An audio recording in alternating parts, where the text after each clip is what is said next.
Question 3 is our factor and remainder theorem question. So we're starting by using the factor theorem. We're trying to show that x plus 3 is a factor. So we've got to put in the value of minus 3. Let's find out what is p of minus 3. So we've got minus 3 cubed, 7 minus 3 squareds, 7 minus 3's, and a minus 15. Well, minus 3 cubed is minus 27. Minus 3 squared is 6 times by 7 is 63. 7 3 is 21, and that's minus as well, and minus the 15, and amazingly it equals 0.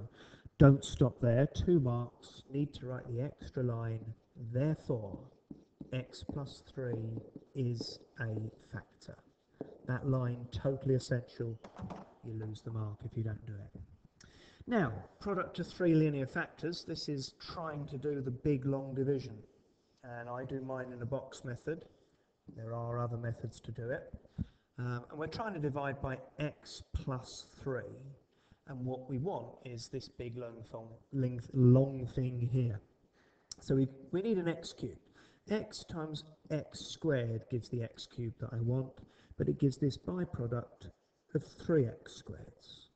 We don't want 3x squareds, we want 7x squareds. So we need another 4x squareds here. That means I'm going to have to add 4x's there. The byproduct there is an extra 12x's. We don't want 12x's, we only want 7 of them. So we need to lose 5 of them. To get that minus 5x there, that needs to be minus 5. Now here's the test.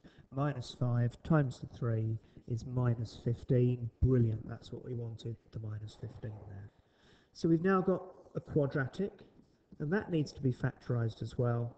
And that factorises what we got. We've got to have a plus 5 and a minus 1 there. So now writing out all 3 of them, we've got the x plus 3 we had earlier, the x plus 5, and the x minus 1.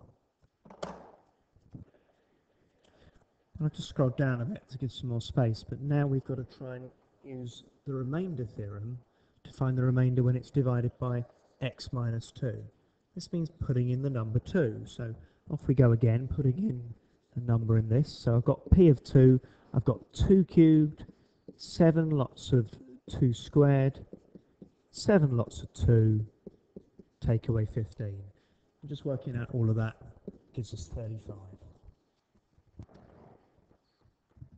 Well, the next bit, part C, is just throwing in numbers again. So, we've got to find out what p of minus 1 is now. So, let's throw minus 1 into this. We've got minus 1 cubed, 7 lots of minus 1 squared, 7 lots of minus 1, take away 15.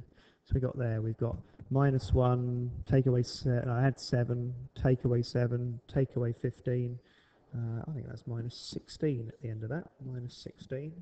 And also doing p as 0, here we go again, but this one's easy. Look, 0, 0, 0, minus 15, that one's minus 15. Perhaps we should do a little line at the end here, therefore p of minus 1 is less than p of 0, as we expected it to be. So the last bit now combines all what we've just been doing to try and draw the graph of this thing. And I've already prepared a little axis here. From the factorising we did earlier, we know it's going to cross at 3 places. It's going to be crossing here at 1, here at minus 3, and here at minus 5. From the original, we know it crosses all the way down there at minus 15. And from that little bit of work we just did about p of minus 1 being lower, means that it's going to be a bit lower down here at minus 1. Standard cubic shape, down, up, down, up. That's the sort of shape you've got there. And notice I've got slightly lower to the left of the minus 15 because I knew about that minus 16 before.